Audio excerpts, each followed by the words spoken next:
No hay nada como estar enamorado del Señor Jesucristo. No hay nada como sentir la locura del amor por el Señor. El rey David fue un hombre que quiso construirle casa a Dios y no le fue permitido. No le fue permitido porque sus manos estaban manchadas de sangre y tenía el deseo. Él fue quien escribió: Señor, es mejor estar un día en tus atrios que 1000 fuera de ellos. Y algo tenía este hombre. Cuando Dios escribe de él y dice que es un hombre conforme al corazón de Dios. Y ya quisiera yo que se dijera eso de mí, que ese fuera el epitafio. Eso es un buen epitafio para una tumba, ¿no? Un hombre conforme al corazón de Dios.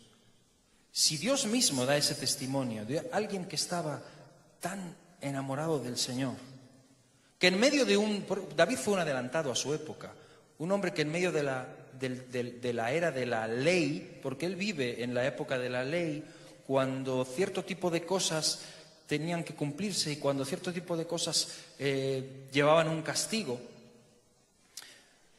Era un tiempo en el que había un arca del pacto, era un tiempo en el que había unas ordenanzas muy concretas y muy precisas para poder adorar a Dios o para poder traerle sacrificio. Dios había dado pautas muy, muy, muy claras y no cualquiera se saltaba a eso, porque de pronto alguien tocaba el arca de manera o se acercaba con fuego que no era lo que Dios había dicho y caían muertos. No se juega con la gloria de Dios.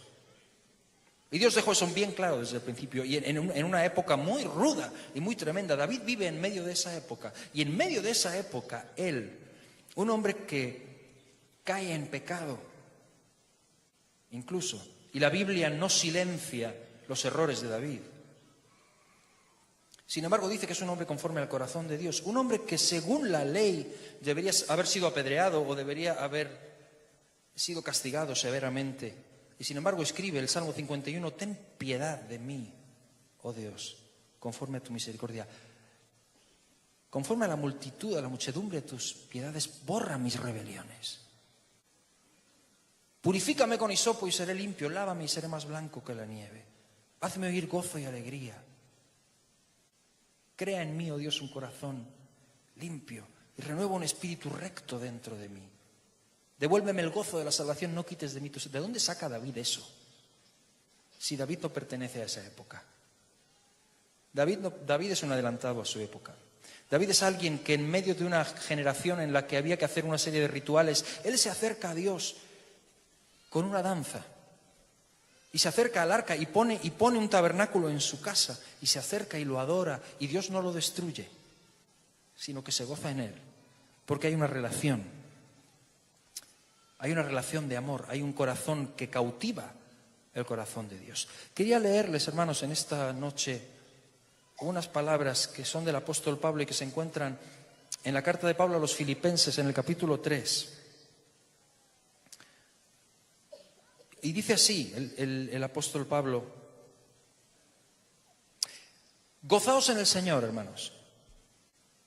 A mí no me es molesto el escribiros las mismas cosas, y para vosotros es seguro. Guardaos de los perros, guardaos de los malos obreros, guardaos de los mutiladores del cuerpo, porque nosotros somos la circuncisión, los que en espíritu servimos a Dios y nos gloriamos en Cristo Jesús, no teniendo confianza en la carne. Aunque yo tengo también de qué confiar en la carne. Si alguno piensa que tiene de qué confiar en la carne, yo más, dice Pablo. Circuncidado al 8º día, del linaje de Israel, de la tribu de Benjamín, hebreo de hebreos, en cuanto a la ley, fariseo, en cuanto a celo, perseguidor de la iglesia. En cuanto a la justicia que es en la ley, irreprensible. Pero, ¿cuántas cosas eran para mí ganancia? Las he estimado como pérdida por amor de Cristo. Y ciertamente aún estimo todas las cosas como pérdida por la excelencia del conocimiento de Cristo Jesús, mi Señor, por amor del cual lo he perdido todo y lo tengo por basura, para ganar a Cristo y ser hallado en Él, no teniendo mi propia justicia que es por la ley, sino la que es por la fe de Cristo, la justicia que es de Dios por la fe, a fin de conocerle y el poder de su resurrección y la participación de sus padecimientos, llegando a ser semejante a Él en su muerte, si en alguna manera llegase a la resurrección de entre los muertos. No que lo haya alcanzado ya, ni que ya sea perfecto, sino que prosigo por ver si logro asir aquello para lo cual fui también asido por Cristo Jesús. Hermanos, yo mismo no pretendo haberlo alcanzado ya, pero una cosa hago, olvidando ciertamente lo que queda atrás y extendiéndome a lo que está delante, prosigo a la meta, al premio del supremo llamamiento de Dios en Cristo Jesús. Amén. Quería compartirles estas palabras del apóstol Pablo porque esta carta es la carta a los filipenses. Y el Pablo que está escribiendo aquí no es un joven, no es un neófito, no es alguien que comienza con la ilusión del principiante y que tiene sueños en su cabeza y entusiasmo. Es un hombre maduro ya. Filipenses es de las últimas cartas que le escribe. No estamos hablando del típico jovencito que comienza. Estamos hablando de alguien que ya tiene, como dijo en Gálatas, en una de sus primeras cartas, las marcas de Cristo en su cuerpo. Estamos hablando de un hombre que algunos lo citan como el paradigma de victoria sobre victoria y de grandes logros y de grandes tremendos triunfos. Sin embargo, cuando yo leo la historia de Pablo y leo sus cartas, da la sensación de que anduvo más veces con el agua al cuello que caminando sobre el agua. Lea 2 Corintios capítulo 11 y mire lo que dice de los padecimientos de un apóstol. Peligros en caminos, peligros en el río, peligros en la ciudad, corriendo, huyendo de unos y de otros, de los de dentro, de los de fuera, de los falsos hermanos, de los judíos. De los judíos en 3 ocasiones he recibido 40 azotes menos uno, dice. Fui apedreado 2 veces. ¿Sabe lo que es ser apedreado? No son 4 niños disparando así con tirachinas, así. No, es una lapidación, no es algo que se sobrevive fácilmente. Pregúnteselo a Lázaro, pregúnteselo a Esteban. No se sale fácil de ahí. Y sin embargo, este hombre, y en una ocasión en la que mi opinión personal es que Dios lo levantó, porque imagínense, eso no se sobrevivía, eso se hacía una zanja en el suelo y salía toda la gente con las piedras y las dejaban caer sobre el cuerpo, lo reventaban literalmente, al final solo quedaba una pila de piedras así y un hilito de sangre que salía.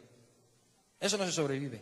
En una ocasión, yo personalmente creo que Dios lo levantó de los muertos, imagínense, eso es mi opinión, pero dice que lo apedrearon y lo dejaron ya porque ya... Y se fueron. Y dice que rodeándole los discípulos se levantó. Y dijo, ok, ¿por dónde íbamos? Seguimos. Ese es Pablo. Y entonces escribe aquí al final de su vida. Y cuando uno lee aquí en Filipenses, da la sensación de que está con una Coca-Cola sentado ahí atrás en algún despacho, en alguna oficina con aire acondicionado y diciéndole al escriba, regocíjense en el Señor, otra vez les digo, regocíjense. Está en una cárcel fría y húmeda con los pies en el cepo, ¿ok? Cuando escribe eso. Cuando escribe esto a los filipenses, está encarcelado. Y dice, si alguno cree que tiene suficientes argumentos como para enorgullecerse, yo más. Y empieza a dar todo su currículum. Circuncidado, judío de judíos, de la tribu de Benjamín, en cuanto a celo, perseguidor de la iglesia, en cuanto a la ley, irreprensible, en cuanto a las tradiciones, fariseo, judío de judíos, hebreo de hebreos. Señores, si alguno piensa que tiene más títulos que yo, que se levante, yo tengo más. Pero, ¿cuántas cosas eran para mi ganancia? Las he estimado como pérdida por amor a mi Señor Jesucristo, por amor del cual lo he perdido todo y lo tengo por basura, a fin de conocerle. Pablo Pablo tiene más currículum que cualquiera de nosotros. Pablo tiene un pedigrí increíble. Si Pablo tuviese una oficina, tendría títulos colgados por todos lados. Y sin embargo a todo eso lo llama basura. A veces tengo la sensación de que muchos de nosotros andamos hurgando en la basura, procurando sacar a ver qué encontramos en lo que Pablo decía que era un desecho. Y lo decía por amor a mi Señor Jesucristo. Y lo que yo siento, mis hermanos, y compartir con ustedes en esta noche es esto: todo lo que no nazca de un corazón absolutamente apasionado por Jesucristo, no sirve. Pablo es un hombre que dice ¿saben? Hace unas semanas solamente me pidieron que diera una conferencia en Sevilla, en España, acerca de la Reforma, porque el 31 de octubre es el día de la Reforma. Muchos celebran Halloween. Nosotros celebrábamos el día de la Reforma, cuando Lutero clavó las 95 tesis en la Universidad de Wittenberg. Y estuvimos recordándolo y me pidieron que hablase acerca de ese tema. Hablé acerca de este hombre y recordamos algunas de las cosas y de cómo lo que él defendió, lo que Lutero defendía, es lo mismo que defendía Pablo. Sola Escritura, sola gracia, sola fe. El justo vivirá por la fe. Lo que él defendía, lo que Lutero hace y se enreda en una cosa innecesaria, porque muchos de sus propios amigos le dicen: déjalo, no sigas, te estás jugando la vida y sirves de poco muerto, servirás más vivo. No lo lleves al extremo. Cállate, quita eso de ahí. Y él dice: no puedo. Cuando le preguntan: ¿te retractas o no te retractas? Y si no te retractas, ya sabes lo que viene. Y él dice: mi conciencia está cautiva de la palabra de Dios. No puedo y no quiero retractarme. Que Dios me ayude. Y yo creo que él era un valiente, pero creo que había algo más que valentía. Había una pasión que no le dejaba. Pablo no predica la palabra porque alguien le está poniendo una pistola en la cabeza. Pablo predica la palabra porque lo lleva dentro. Y no puede. Él dice: soy deudor, no puedo hacerlo. ¡Ay de mí si no predicara el Evangelio! Porque me es impuesta necesidad. Me es impuesta necesidad. Y todo lo que tenía antes para mí es basura, por la excelencia del conocimiento de Jesucristo. Y yo decía: Señor, ¿cuántos de nosotros podemos decir esto hoy? A veces yo oigo, y créanme, a veces me cansa escuchar personas que hablan de lo difícil que es ser cristiano. Y yo antes era, antes yo tenía, pero ahora estoy aquí sirviendo al Señor y, yo antes. Yo digo: chico, déjalo, si tanto lo echas de menos, si tanto echas de menos tu vida pasada, recupérala, déjalo. Evítate el mal trago y evítanos a los demás el tedio de tener que escucharte todo el tiempo. Porque todo lo que no nazca de un auténtico corazón enamorado de Jesucristo no ha lugar, como decían los antiguos. Y Pablo dice: yo no puedo hacer otra cosa. Nace de mi corazón. Todo lo que tenía no me sirve. Si me ponen en una balanza todo lo que yo tenía antes y a Cristo, prefiero a Cristo. Aún aquí, en una cárcel. Y desde una cárcel dice: regocijaos en el Señor siempre. Está escribiendo desde una cárcel, uno no nota que está escribiendo desde una cárcel. Lo más parecido a una queja es que le dice a Timoteo: tráeme el capote porque hace un poco de frío aquí abajo. Y si tienes tiempo, hombre, si puedes, ven a verme. Y no hay más. Y lo da por bien servido y lo da por bien empleado todo lo que vive.